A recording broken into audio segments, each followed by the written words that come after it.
Welcome to the show. I'm your host, Jamel, not Jamal. And I just want to first and foremost thank you all for tuning in on Spotify, Apple Podcasts, YouTube, whichever platform you guys are able to listen or watch me. Forever grateful. And just want to dive right into the itinerary for our show. Today, I really wanted to express to you guys, first and foremost, why it took me so long to get to the point where I'm able to do this. Just the mental struggles or emotional or financial, whatever, came my way to hold me back from achieving what I'm achieving right now.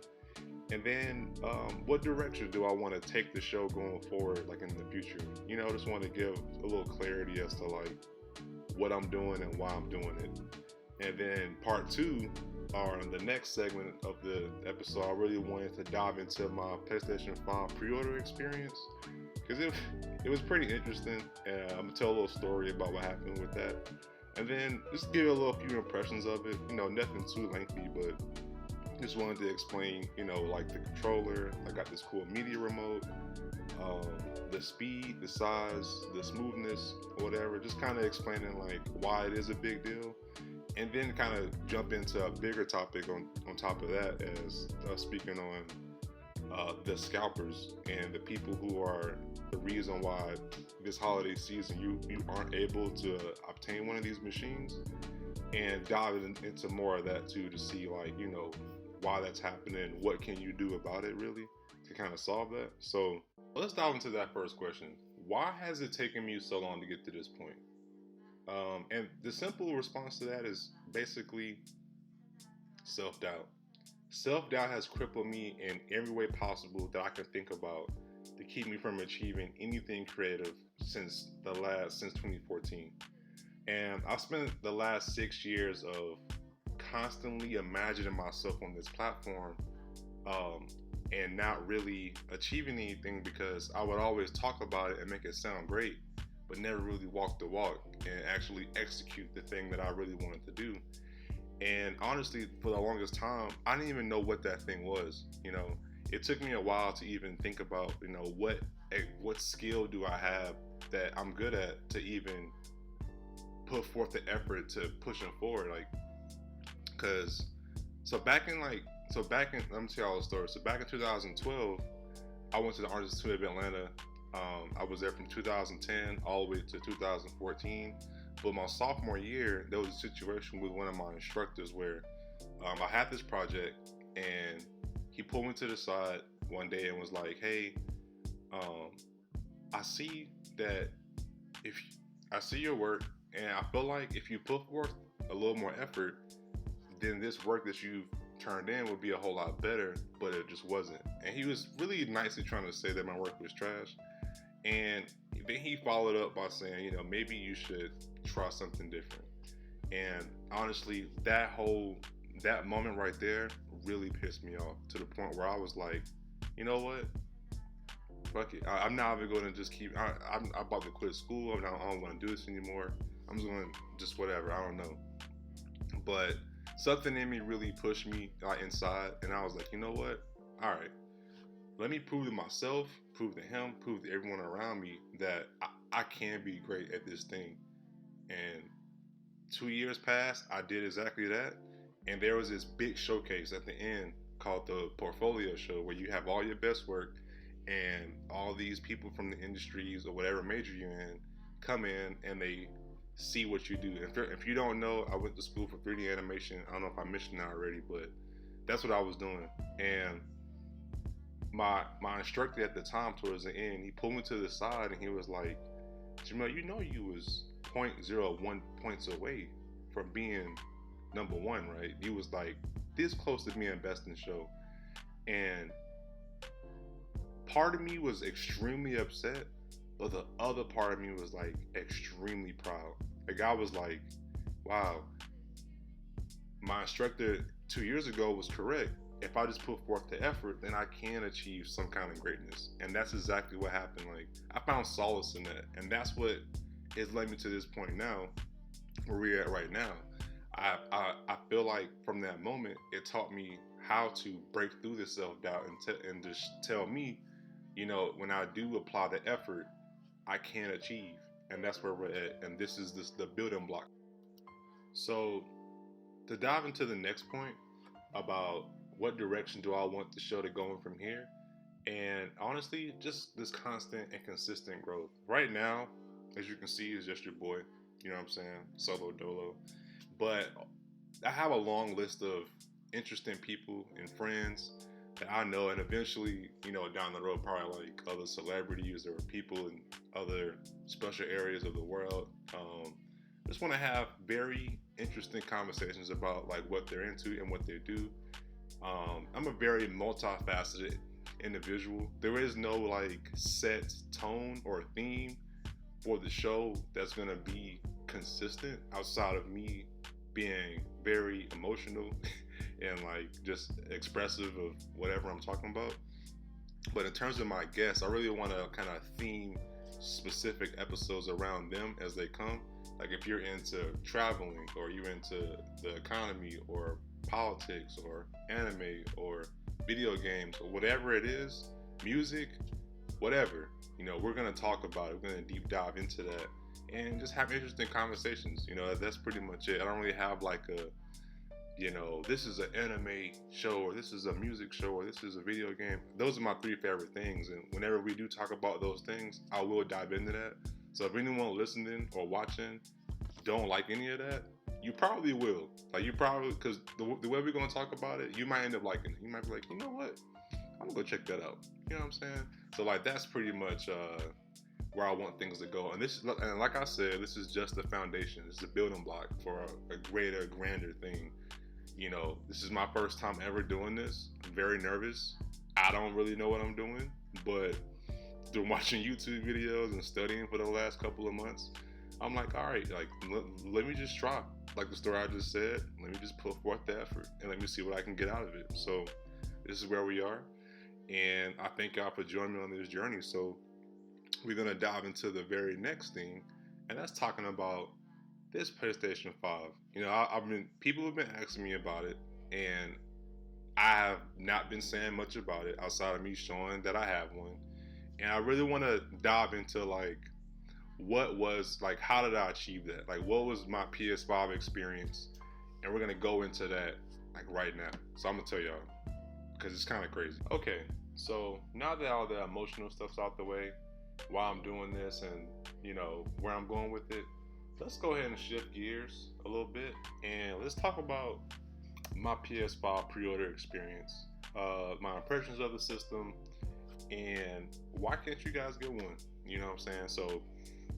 So let's get right into it. So back in September, Sony had this showcasing that showed the pricing and the date that the console will be released, right? And I'm sitting there and I'm watching, and I'm letting y'all know right now, I've never been more hyped for something like this in a very, very long time. I'm talking about so hyped, like I was like visibly shaking. I couldn't believe it. And I'm sitting there, and because everyone's been waiting for months to see this, right? They finally they dramatically showed the price and the date that it's coming out, and I just lost it. You know what I'm saying? I was like going crazy. And after that, I called my boy Dre and I asked him, hey, have you called GameStop yet to see if they're starting pre-orders tomorrow? He was like, yo, I'm about to get right on it. And you should probably call yours too. So I did. I called my GameStop and I was like, hey guys, are you guys starting pre-orders tomorrow? And they was like, no, we're starting pre-orders right now. And we only have 2 left. I was like, bruh. So at that point, I don't know, something just ignited in my spirit. I've never moved with such urgency for anything like this ever, because I knew if I didn't get there, I was just not gonna get one. Something in me just told me like, if I don't do this now, it's over with. So I had to go. I grabbed my jacket. I like ran out the house all dramatically, and I run to my car. And when I get there, I'm jumping in my keys. I'm like really just trying to hurry up and just frantic. And I finally start to head out. But the one thing you realize really quick in my car, it don't move as quick it don't move as quick as it's supposed to. I mean, it's old as hell, and I'd be lucky to get past 50. You know what I'm saying? So anyway, I finally get to GameStop. I walk out there. I'm getting up. I walk up through the door, and as soon as I walk in, she was like, "Oh, I'm sorry, you can't come in here without a mask. It's company policy." And I was like, and you know what? As rough as this year has been for everybody, you know what I'm saying? I see a lot of like anti-maskers and stuff, and people get mad because they have to wear them. This was the only moment. I promise. This is the only moment the whole year where I was like, this is stupid. I'm the only one in here. That's it. Y'all got these shields up. I'm just walking up, drop my money, walk out. But I was so upset and I was super hot standing outside. I was like, bruh, I was so mad because what if someone else comes in by the time I get home and grab my mask and come back, the systems might be already be gone. You know what I'm saying? So I got in my car, drove back home, bust in my room, I saw it, brought my nightstand, I grabbed my mask, dropped back to GameStop, stumped up there again, dropped my $50, and it was done. You know what I'm saying? Like, I was able to secure the bag. It was good, and then from that point, I just spent the rest of the months leading up to it just paying it off as much as I could. Then when the 12 came, I secured that guy, and that ride home was something magical. Not even gonna lie to you. Okay, so we're starting off. Let's just get this out the way. This is what it looks like. Just look how big it is. It's crazy. Just look at it. Oh, isn't it nice? It's huge, man. Like, and something about it. Look at it. Look, look at, like, I don't know. Something about it just reminds me of a lot of myself. Just big for no reason. Obnoxiously huge, taking up a lot of space. And something about it, like, I was telling my friends, I was like, it reminds me of like back in like the 1980s, like what they thought 2020 would like look like the technology and stuff. This what I think like could be like a concept of what it. Yeah, it's cool, man. I really like it. So the all digital edition version of this just doesn't have the disk drive, so that's why it costs less. But yeah, overall, it's beautiful.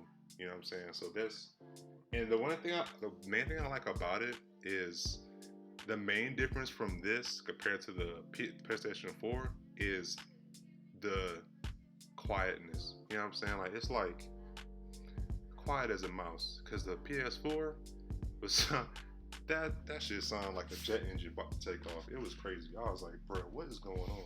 Put this down right here. And yeah, overall, like, and the one main thing that you'll realize too, uh, when you start playing, you turn it on and start playing and stuff, is the speeds.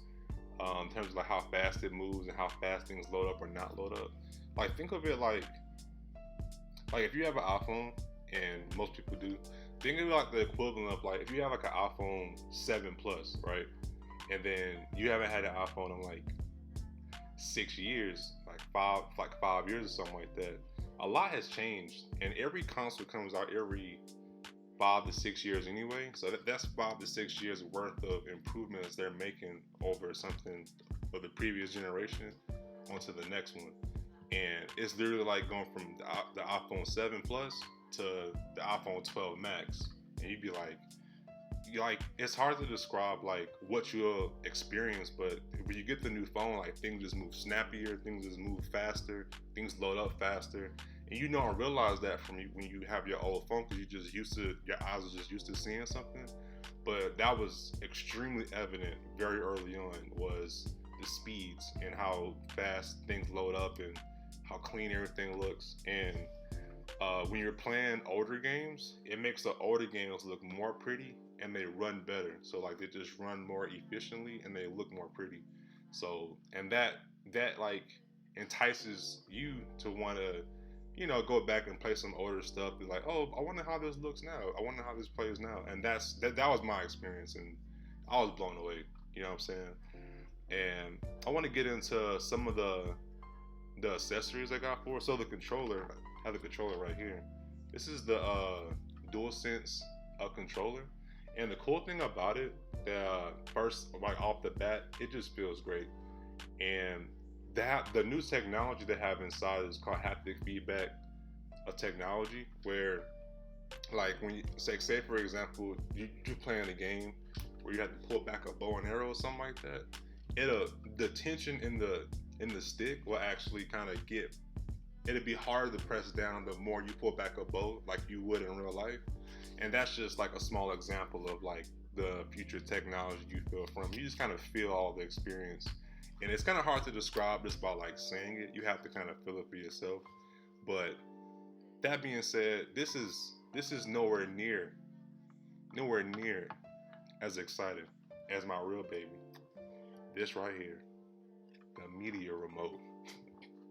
I know you thinking like, all right, it's just the media. No, this remote. Oh my god, I love this thing so much. I can't even. I'm just hyped. This is the most hype I've been this whole episode. It's talking about this remote. I love it. I love it because one, four four apps. You can just press the buttons and then boom, instantly it's come on Spotify, Disney Plus, aka The Mandalorian, Netflix, and YouTube. And when you turn on the system, right, like pressing the little button right here, it goes straight to the media tab, so you don't have to worry about like going to the games and nothing like that. You just go straight to media. You can watch whatever you want to watch and get straight into it. You got your food ready. You know what I'm saying? You chilling, you bobbing, and that's, I don't know, something about it is just great. That's, like, just the other day I sat down and I was watching anime, and I was watching a show called Fire Force, and I don't know, like, it just covered all the bases. You know what I'm saying? Like, you just feel good. You watching a lot of just goodness. You know what I'm saying? I'm just rambling. I'm just gushing over right now. But yeah, I love this. I love this more than anything because I hated having to use my controller and then it die, and then I have to charge it. I'm trying to just watch a show or something like that. But this right here changed the game. So I love that, and that's pretty much my impressions to the system. I can go on and on, but it's something that you really have to have and feel and see. It makes a lot more sense to just play it than me just kind of talking about it, really. So yeah, that's all I got on that. Okay, so let's get into, this is so stupid, like, why this holiday season, unfortunately, is going to be extremely, I mean extremely difficult to find the PlayStation 5, either version, or any of the new Xboxes as well. Um, it's very tough because, for all who don't know, um, there are these guys called scalpers. Basically, what they do, these, and mind you, these, if you buy shoes, if you buy expensive Jordans or high end sneakers, same guys, same concept, same thing.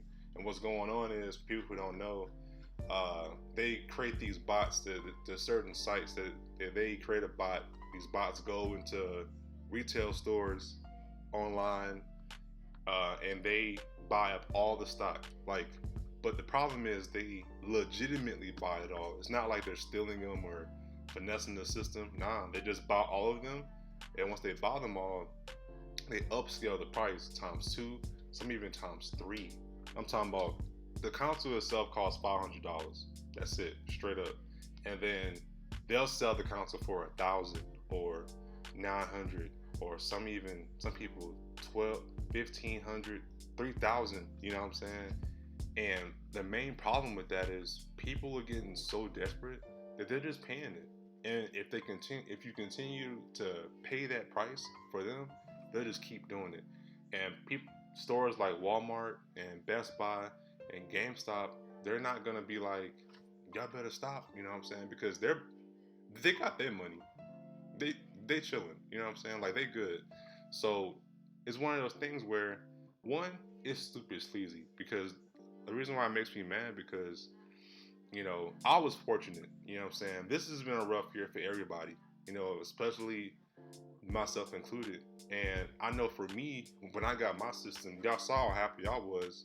Like, it was the biggest, like, pick me up I've gotten all year. You know what I'm saying? Like, even though things are still not the way that they're supposed to be with the reigning pandemic going on, we're transitioning presidents and stuff, and a plethora of other issues, the economy, people losing their homes and jobs and all that stuff.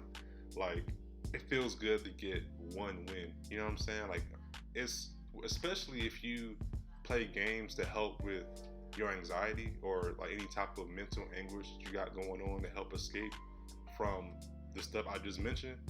And for me, it really helped out a lot. It made a dramatic difference for me. And the reason why I'm upset is because how much more of a difference could that have made for someone who is less fortunate than me? You know what I'm saying? Someone that's younger, looking forward to this, who's probably never had a PlayStation before, never had a new Xbox or something like that, and then finally these things come out and you can't even get one, even if you have the money, even if you have the means to obtain it, you just can't. Or you have to sit there and compromise with yourself and think, do I really want to pay $1,000 for this? No. So then you force to wait months down the line, but who knows how much longer this is going to be, because Sony and Microsoft are producing these consoles as fast as they can, but as soon as they come out, the scalpers are just eating them up, you know what I'm saying? Then they just reselling them, and they don't care. They're just on there like, hey man, you gonna buy them or you're not gonna buy them. It's your call, you know what I'm saying? Like, where else you gonna get it from?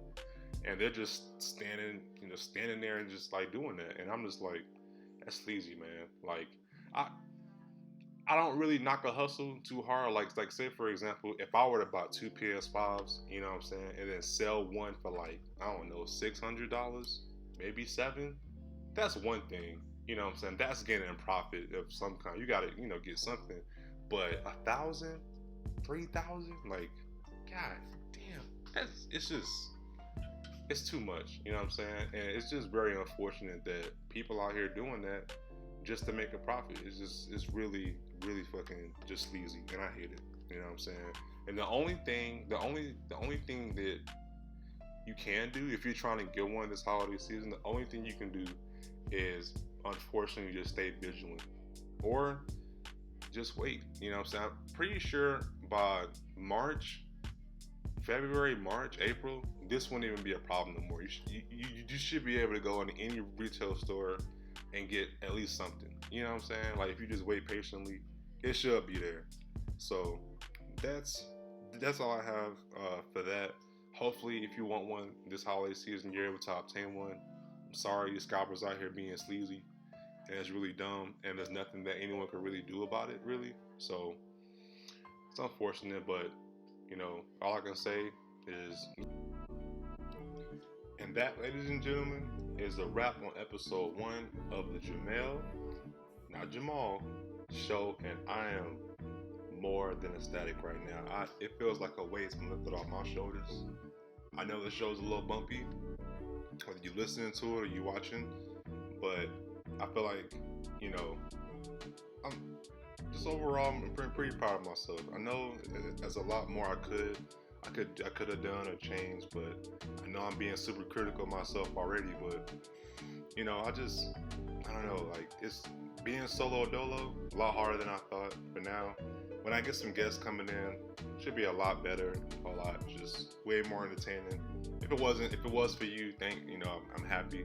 Hope it made you laugh a little bit, gave you a little clarity on some stuff you probably didn't know, especially when it came to these game systems and everything like that. My journey, I didn't tell everything because then we'll be talking all day. Just want to keep something short and sweet, just to start off. And I'm just grateful. I never thought I would say this, but like and subscribe. You know what I'm saying? Like, my channel on YouTube is Jamel Bambino, and my Instagram is the same name, Jamel_Bambino. For all who don't know, Bambino is actually a nickname for left-handed people. I know, right? Surprise. I'm left-handed. And this is crazy. I'm just happy. So I'm gonna do the best I can to improve on the episodes and the channel, on the show in general. And thank you guys for listening. I love y'all so much. And as always, love and peace.